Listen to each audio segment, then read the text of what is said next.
At the end of last year, something remarkable happened at YCS Bologna. Surprisingly, I don't mean the top 8 breakdown, which was made up of all unique decks for the first time in recent YCS memory. It was, however, about one of these decks in particular that is still impacting deck building months later in a completely different format full of multiple sets of new cards.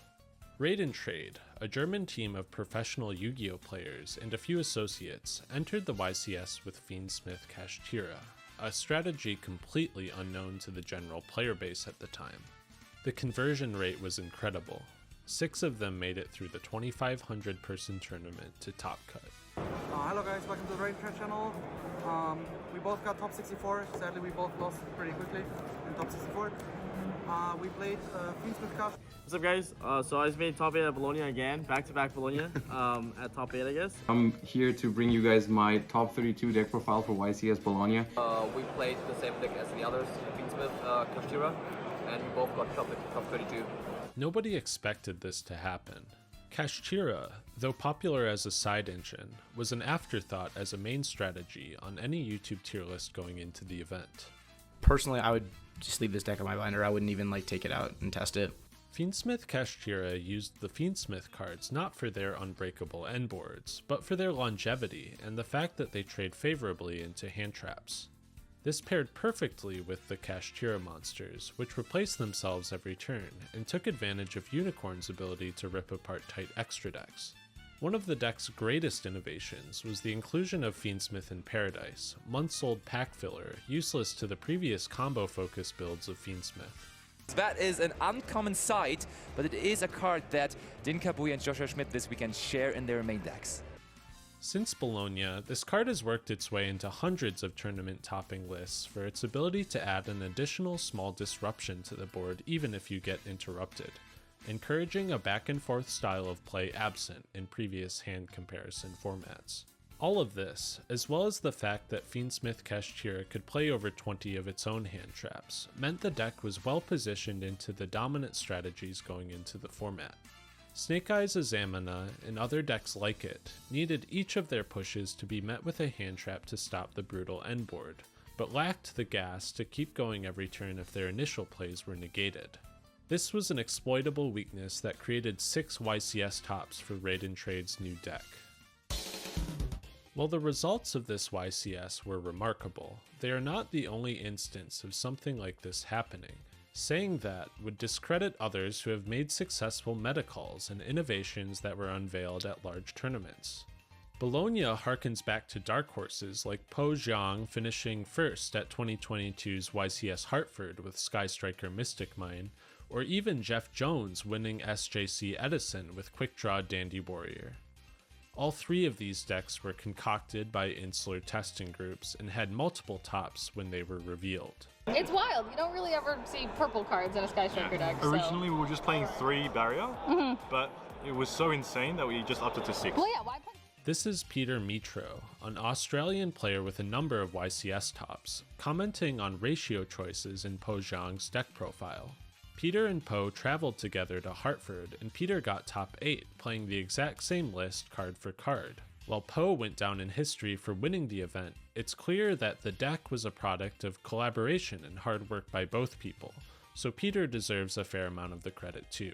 And I just remember one night when I was saying to Peter, okay, I'm going to sleep, and Peter was testing some ABC, Therion, Brave, Punk variant, and he says, I'm going to test this deck all night long. And I see him start sleeving the cards up. I'm like, okay, I'm going to go to sleep. I wake up the next morning, I go to the living room.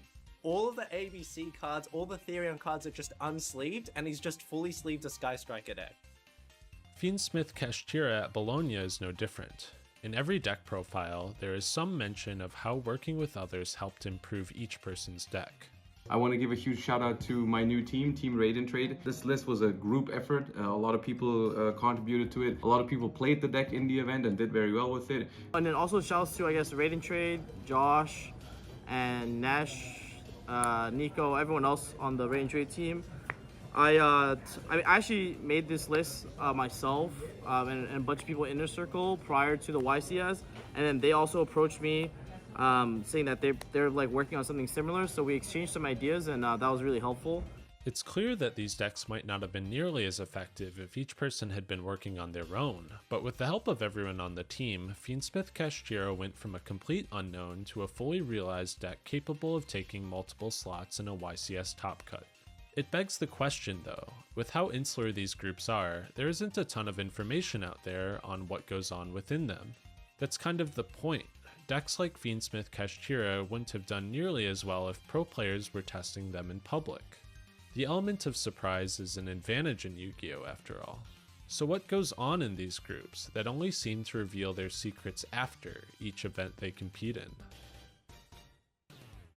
My name is Michael Matula. My name is Pat, or Patanano is my full name, but Pat Patanano. I'm the head coach for Team Interstellar. More commonly known amongst the team members as President Pat. And I oversee the coaches and the elite team's coaching schedule. I actually am one of the sole people that created Team Interstellar back about, I want to say it's been about 4 years now. Mike and Pat are two prominent members of Team Interstellar, a Yu-Gi-Oh! Team based in Northeast Ohio. You might even recognize Mike from a couple of DB Grinder videos, where he single-handedly beat two teams in an Iron Man tournament during Phantom Nightmare format, taking back-to-back-to-back wins over pro players like Jibril and Nash. So, Biggest Mike, aka Team Interstellar, goes ahead and sweeps them right there. In case you were curious, he did make the same noise in the other video too. This success is not born out of nothing, of course. Being a member of high-level teams and groups is a reason why a lot of top players are where they are today. It has definitely made massive improvements on my performance as a player. One of the major things that isn't focused as much on when talking about the game and improvements is the personal aspect of it, which can be your emotions both in-game and out of game, the way you present yourself to your opponent, being able to remain calm in tough situations. Before joining the team, and even a bit into it, whenever I was in a bad position in a game, I would definitely let it show in a myriad of ways. But since joining the team, they've pointed out many of the flaws that I've had in those aspects, and have made sure that I maintain myself when I'm playing games now. And just at this past regional, the last two games both ended up going into time, and I was able to win in time, primarily because my opponents were freaking out, super stressed out, whilst I was able to just remain calm and just maintain control. One of the victories Mike is describing was his Round 8 win over Jeff Jones at February's Columbus Regional, mere days after Jeff got to the semifinals at YCS Orlando. He seems to have dropped quick draw plans for Malice these days, in case you were wondering. Mike went on to finish third at the regional, securing a mat for his trouble. However, since he was on Team Interstellar, his achievements weren't just his to celebrate. At the last regional, one of our members, Julius. Shout out Battleface TV. Thank you, Julius. Thanks, Julius. He heard that Mike had gotten third place and finished the tournament. There's like 300 and some people there. And he got third place, and I mean, I heard Julius scream like a little schoolgirl almost because he was so excited. And I thought that Julius had got his invite. Come to find out, he didn't get his invite. He actually did not win that last round, but he was so excited for Mike. That's like our mojo that I want to keep going, and the type of motto that I want to have is like the next man up type of deal. In a lot of ways, Team Interstellar is like any group of friends. They hang out in Discord, go out to eat together, and jump at the chance to help each other. The team is very diverse, and they care quite a bit for each other as people. If you're a member of the team, this sense of camaraderie can give you something to celebrate at tournaments when it isn't your day, but it can also be a powerful motivator to work at upping your game for the sake of your friends. As long as we're winning, someone on the team is winning, it's almost like we're all winning. The camaraderie part of it is the real benefit to being a part of the team, because if it's done properly and the team is actually wholesome like that, I think that is far and beyond the most important part, because I've seen that reflect, tons on a lot of the guys that are on the squad now, where some of them weren't even able to get their invite, until this season. And now they're like shooting at top 8s, It's crazy to see how much just a little bit of confidence that you instill in somebody, how far it can take them. It might sound cheesy, but a lot of this isn't just a value of brotherhood, unity card art, it's a symbol of our friendship, so when Yugi's dueling, no matter how tough it gets, he'll know that he's not alone kind of thing. I mean, some of it probably is, I'm not a monster, but being friends with a group of like-minded players offers a number of practical advantages for raising your game too. So the first and obvious thing that everyone's going to think of is, of course, having reliable testing partners. Even though we have platforms like Dueling Book, Omega, all of those, it's not always guaranteed that you're going to be able to find good players on those teams, or people playing the decks that you want to test against on the ladder or something. It can't be understated how nice it is to be able to face a good player on a strategy of your choice whenever you want while testing.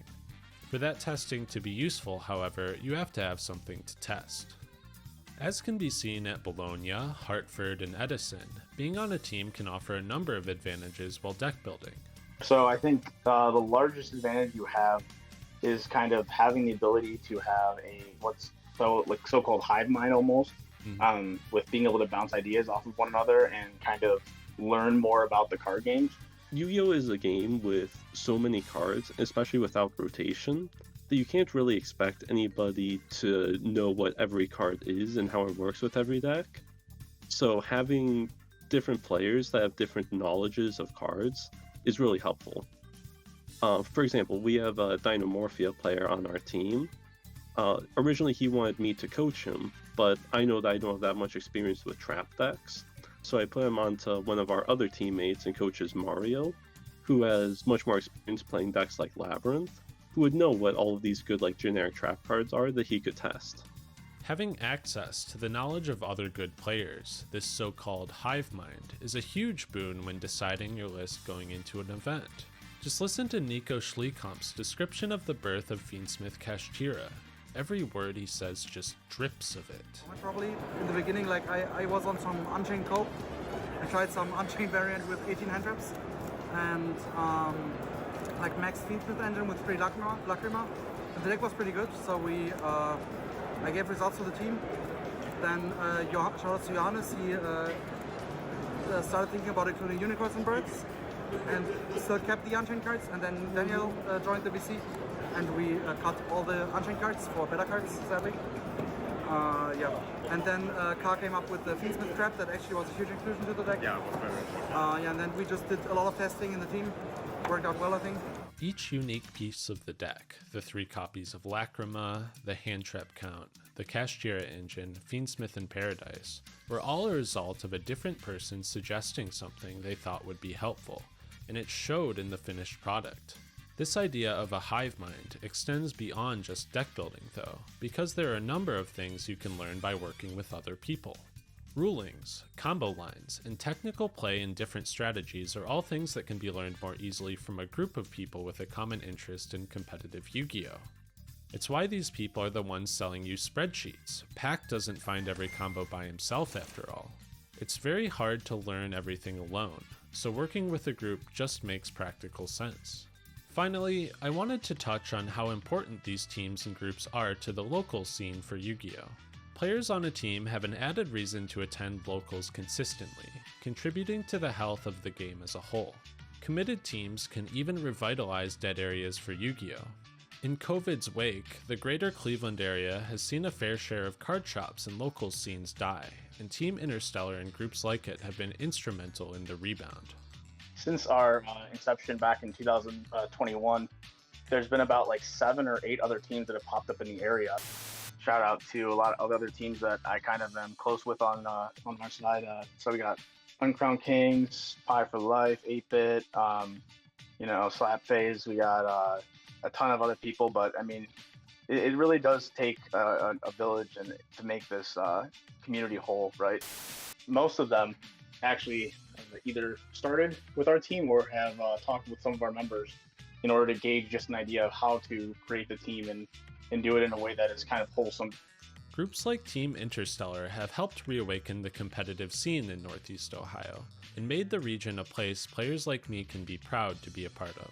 It's really great to go to these events and be able to go travel and go to Nats and things like that and be able to see other people from the Cleveland area doing well and achieving top level placements, because that's really what it's all about for me is getting the Cleveland area out there and showing that we know how to play some cards too, you know? So that just leaves the question, what can you do if you're interested in getting involved in your local team? Well, you're in luck because Mike and Pat have some advice for you. So first and foremost, would do what you can on your own. Try and make yourself stand out as much as possible in some way, but understand that you definitely have limits. But at the very least, the first thing that I would suggest doing is learn all of the basic rulings for cards, at the very least at a base level. That's one of the most important things of this game that a lot of people just don't have under their belts yet, both in the team, even amongst pro players. The first thing I would say, and this is probably the most important, is really understand what your level of commitment would be in trying to better yourself, and also really figuring out what your goals are and figure out where you're at, because it's very difficult coming from a leadership perspective of trying to guide somebody to a target or a goal that they have if they don't really understand what that target or goal is themselves. Another really important thing to do is, especially if it's just a local group, just hang out with them. Talk to them in between rounds, in game, especially at a local setting where it's meant to be a lot more casual. Just be friendly, talk to them. I would definitely say talk to some of the players, not even, you know, the owners or the executive board members, but some of like the people that are on the team, just to see what the actual vibe is like before you decide to go forward and jump in on something like that. Ask them yourselves, like, hey, like, I was looking at joining your team, what should I do to either improve myself or get in?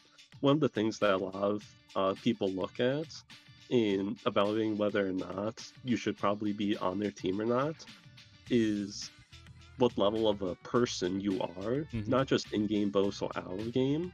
Especially on a lot of professional teams where they have sponsors and whatnot, they don't want to be getting someone who's going to be a bad representation of the brand. So it'll be a lot easier for them to take you on if they know who you are as a person. Because a lot of times you don't know, you know, not saying anything negative, but there's teams out there that, you know, you might be representing that you might not realize what they represent as a team. So you want to make sure that team's ideals match your morals and habits in that, because the last thing you want to do is represent something that you don't truly believe in. With that, I am out of characters, so I guess this is the end. Thanks to Mike, Pat, and the rest of Team Interstellar for making this video possible. You can find a link to their YouTube channel in the description below, and even some commentated replays of matches that I've played with them as part of our internal testing. If you're interested in watching the uncut version of my interviews with Mike and Pat, you can find them on patreon.com/outofcharacters. On Patreon, I post updates on my next videos, as well as a ton of behind-the-scenes access to stuff like my original scripts and notes. You can even have your name displayed at the end, like these lovely people here. As always, thanks so much for watching. Oh, it's Out of Characters. That's really cool. Yeah, he actually does genuinely good content.